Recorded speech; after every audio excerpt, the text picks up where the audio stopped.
Happy New Year, everybody! I apologize for this video coming out late, but I just wanted to make sure that I do things right.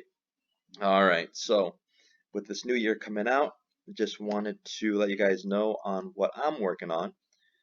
Obviously, to complete Beesmas, got part 1 done, and I'll be working on part 2. I've got all the end game materials, meaning, like backpack, hats, boots, all that stuff. Hopefully there'll be more stuff that I can get. Um, I suggest that everybody who can get that stuff, which is everybody, to get that stuff. I believe fast farming, how we do it, will change. I believe everything that could be done last year will change, and we just adapt to it in this game. That's how things are, right? If things stay the same, we get bored and we move on to the next game. It's how things have been forever. If I have been playing the same game since I was younger, it would be a pretty boring experience and I would be reading more books, which is what my parents would want, but I enjoy video games. Alright, so this video would be long if I decided to do the whole thing, so I will be breaking it up. The meta, if you don't know what that means, it basically means the focus, the strength, how video games would be the most efficient. Yeah, let's go with that. When this game first came out, I'm not sure how many bees there were. I just know how many bees there were when I started. And I found the best way was a collective hive, meaning you learn what each bee does and you learn how it acts by itself and you learn how it helps the hive.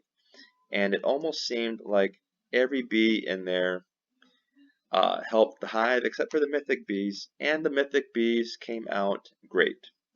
They didn't really need to help the hive because just by being a mythic bee, they helped the hive in their own special way. For instance, Fuzzy Bee was a great bee. Was, is, still will be. I don't know how you can make Fuzzy Bee any greater, except by having more Fuzzy Bees. Let's see. Tabby Bee could arguably be the only other bee that could rival the pollen gathering, right? There is a back and forth with people, Tabby Bee versus Fuzzy Bee. And it depends on the mutation, it depends on the field, it depends on the player. So that goes back and forth. With the Mythic Bees, it also goes back and forth on which one's the best one. Because no one's going to dispute how great Fuzzy Bee is. But when it comes to colorless bees, they're almost kind of set up right away. Meaning that, look at what they get. The strongest bee, attack-wise, is the lion bee. You gift the lion bee up, it gets +2 for all colorless bees in attack. You get the honeycomb belt, and then eventually the petal belt. It's a +1 attack for the colorless bees. It's almost like they're saying, hey, because there's no special field for us, and you need the colorless bees to defeat the monsters, we're really never going to be a meta anyway. So we're just going to make some of our bees essential. So that's why I'm really not going to focus on the colorless bees, but just tell you that some of them are very good. Fuzzy Bee is always going to be needed for your hive to be great. But to have a hive full of Fuzzy Bees is not the greatest idea. So then the focus was, well, do I do a collective hive? Do I do a red hive? Or do I do a blue hive? And this is kind of what people, I believe, based on my research, have been going to. And that was a collective hive.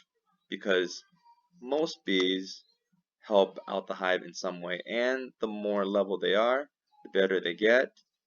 And at a high level, there's really no bad bee. Really, there's no bad bee. Because the bee ability rate can get high and they just throw out their good stuff.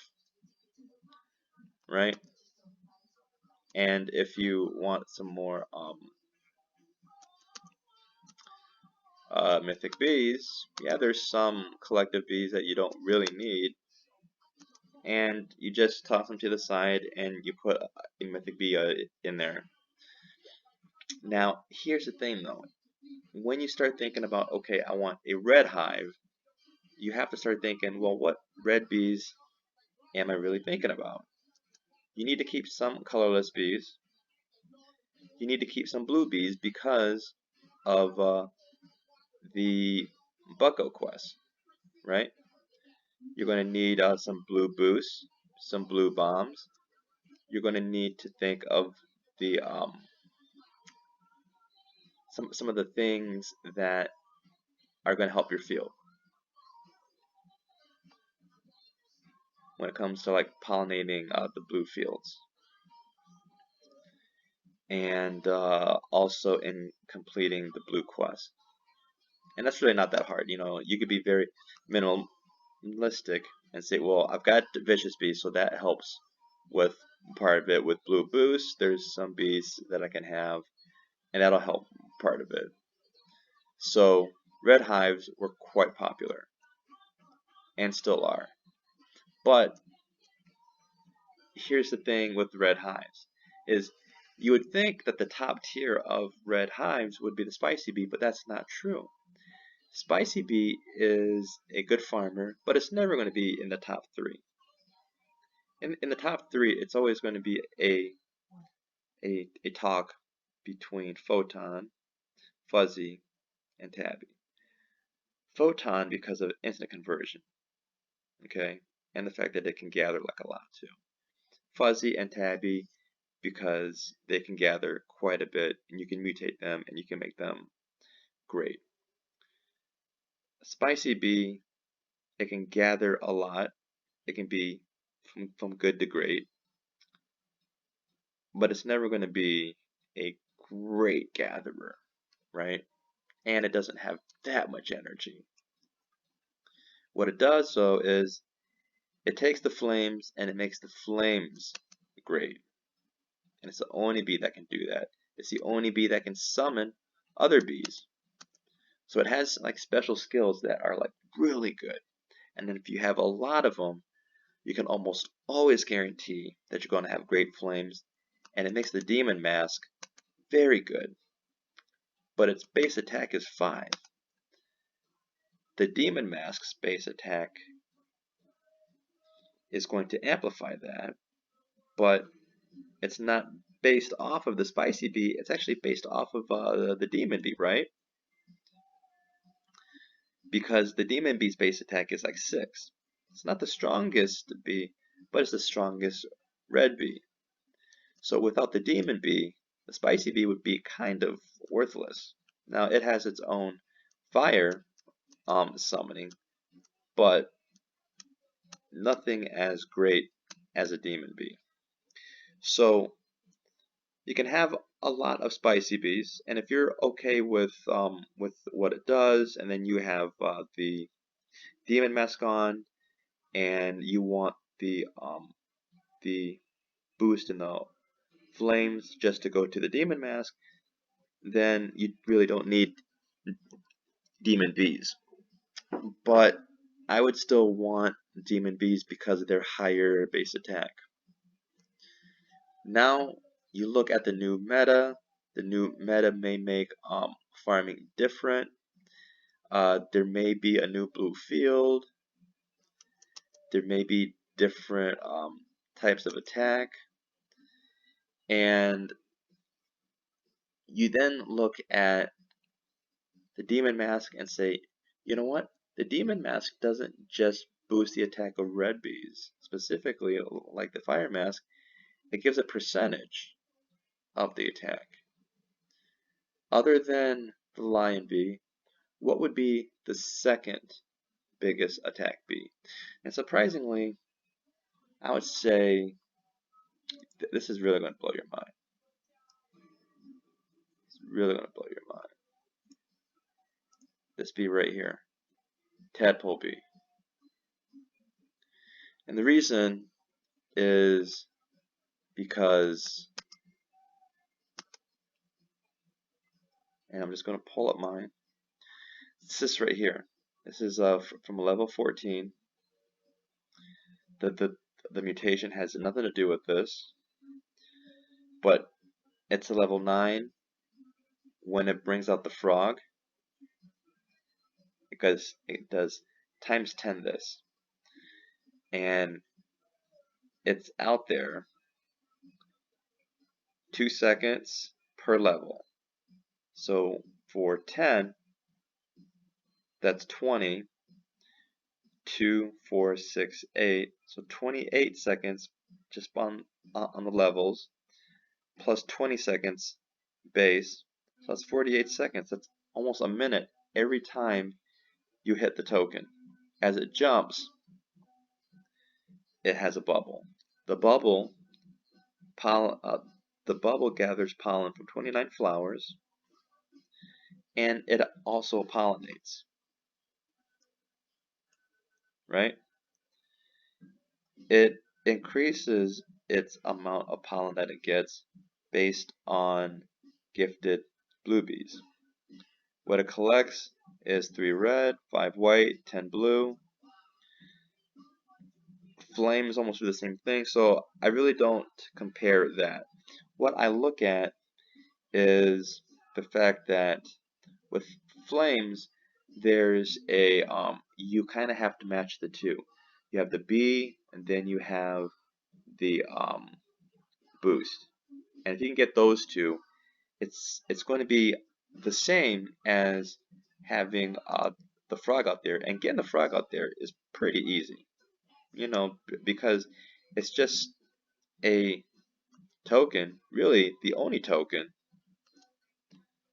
that the tadpole bee has, except for when it's gifted, it gets the baby love token, which replaces the baby bee. So the tadpole bee takes the place of 2 bees, which the spicy bee doesn't. Now, I'm not saying that the spicy bee is bad. I'm saying what happens is that with the new meta of like farming and attacking, I can see the tadpole bee as being part of the new meta. And that's kind of where I want to end it, in saying that the tadpole bee I can see as being part of the new meta in this game. I can see blue fields as being part of the new meta, and in the next episode I want to show that the diamond mask is going to be part of the new meta too.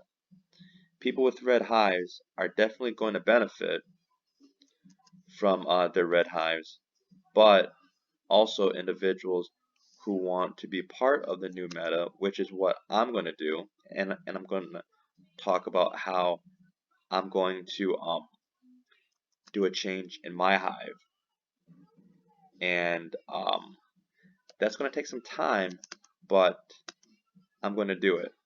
Alright, you guys take care. Bye.